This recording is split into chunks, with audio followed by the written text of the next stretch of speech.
Ngày 26 tháng 3 này đánh dấu một sự kiện quan trọng kỷ niệm 74 năm ngày thành lập Đoàn Thanh niên Cộng sản Hồ Chí Minh.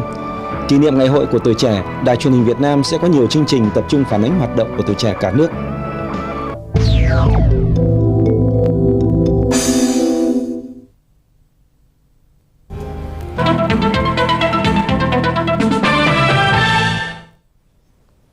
Hello, I'm Hương Mai speaking for the VTV English News from Hanoi.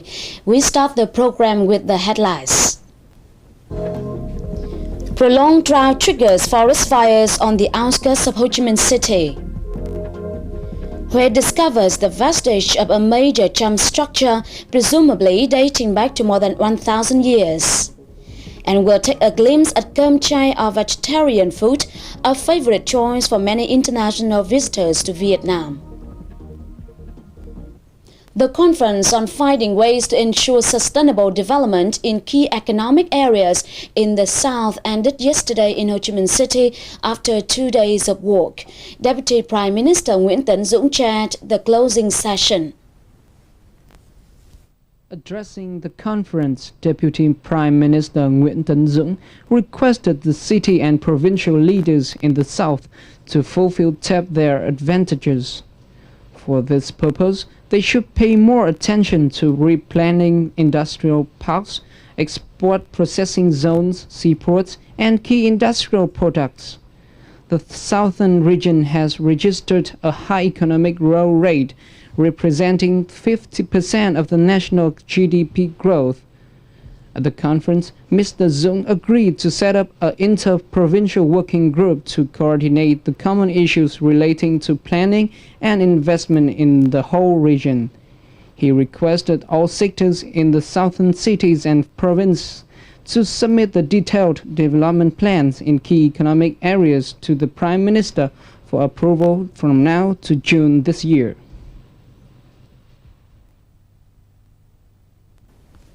The prolonged drought in the southern part of Vietnam in recent months have been causing a number of forest fires. Most recently, a series of 6 forest fires have occurred in Củ Chi District, Ho Chi Minh City in less than a month. 25 hectares of eucalyptus forest in the Củ Chi District, Ho Chi Minh City were burned out within a day. That is the biggest forest fire in the area so far. The locals say this may be the result of a small fire occurred 1 day earlier but hasn't been extinguished completely. On March the 13th, a small fire occurred in the Kachiput area. The locals tried to put it out, but I believe some unextinguished burning wood in the pit layer started the fire again on the following day.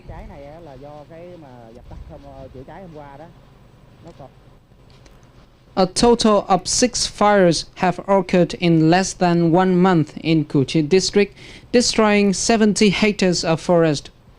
Prolonged drought and heat are the main causes of the fires.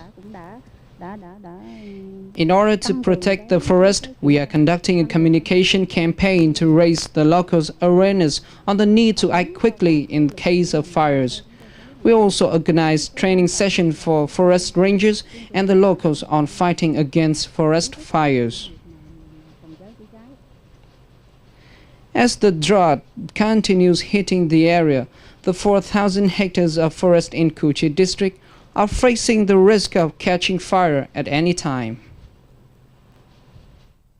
As agricultural cultivation in South Central Vietnam is being hit hard by prolonged drought, New Zealand's experts are staying there to show farmers new farming methods. Some of the methods have shown effects in the harsh weather conditions. In this orchard owned by farmer Nguyễn Thanh Long, mango trees are planted in a good density which can save efforts of daily care and watering. Other short-term trees are planted in between the mango trees. The garden is surrounded by the trees which help shield the wind and the dead leaves retain the moisture. Local farmers are eager at the farming model introduced by New Zealand's experts. This farming method saves much effort and is very economical. It costs less human labor and water for cultivation. A new irrigation network invested by the New Zealand government is more effective at the moment when all fields are thirsty for water. The network enables farmers to monitor the humidity in the soil and reduce the required water by 2/3. Noel Bloxham has been staying with the farmers for 3 years. He's here to help them grow fruit trees in the dry soil. He said the new farming method have had positive results, so it should be introduced to other farmers in other regions. Lack of water and land for cultivation is the main problem in central Vietnam.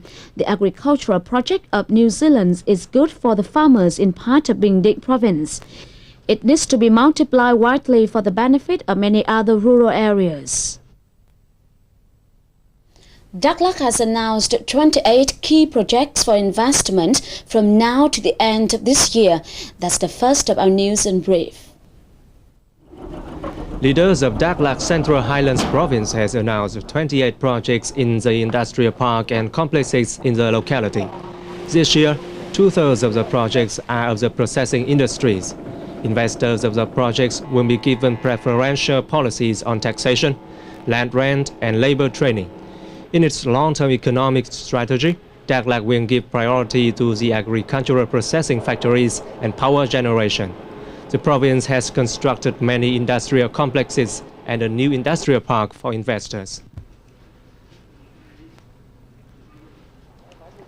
The Ministry of Trade says the South Central Province of Bình Định will be named in the list of provinces with high import-export turnover growth in 2005.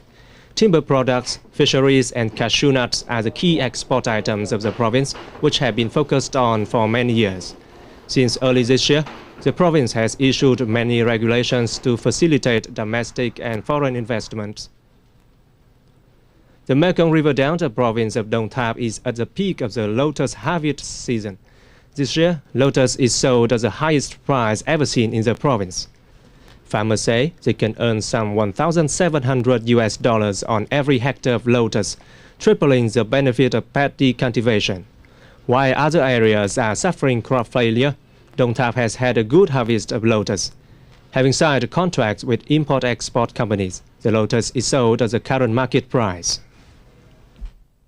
About $400,000 will be spent on preserving the gong culture in the Central Highlands from now to 2010. The project, initiated by the Ministry of Culture and Information, will try to restore and promote the traditional festivals of the Central Highlanders in which gongs are played. For the same purpose, Vietnam has submitted to UNESCO its demand for recognition of the culture of gongs in the Central Highlands as the world's intangible cultural heritage. The central province of Thừa Thiên Huế still harbors many vestiges of the Cham culture. A new relic of Chams has just been found here, contributing to the already rich stock of archaeological treasures in Thừa Thiên Huế province.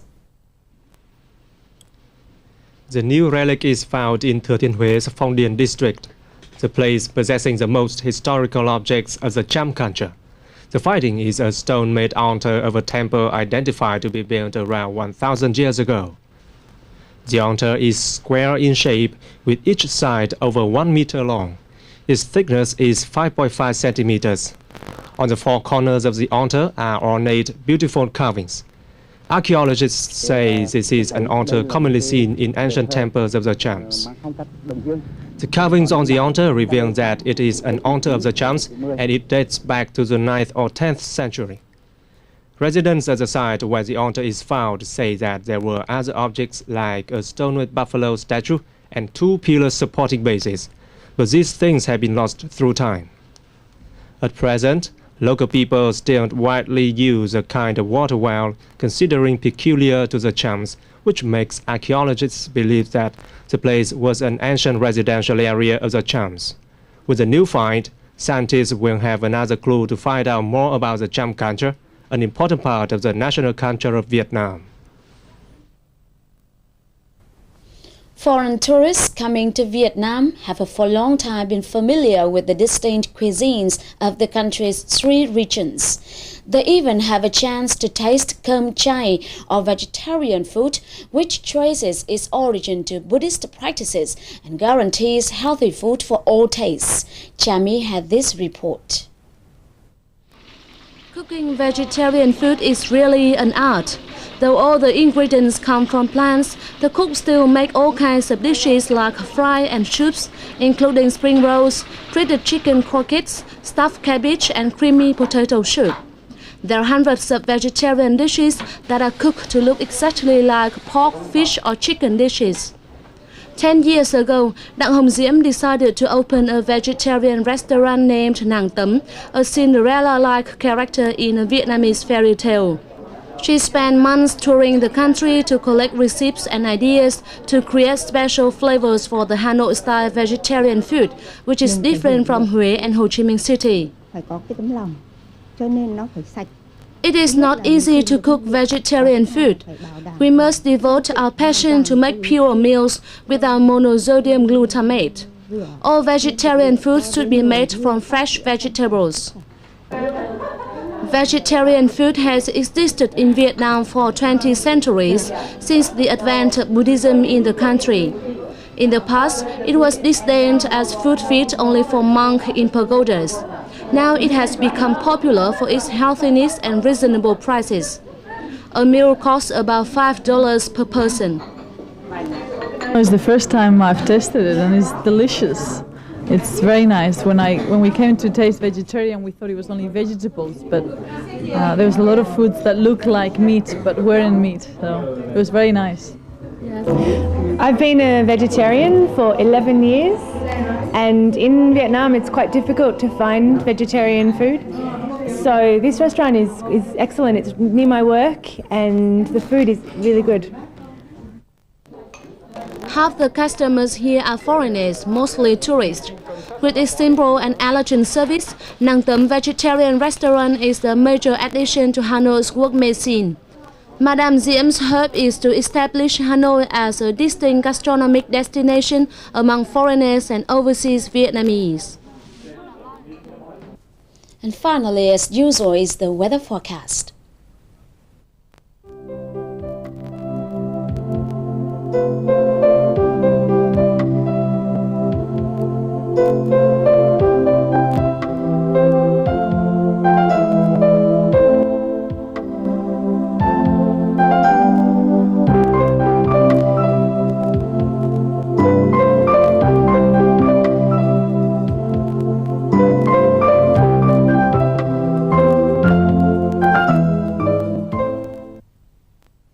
That's the end of the news for this Saturday. Enjoy the weekend and goodbye.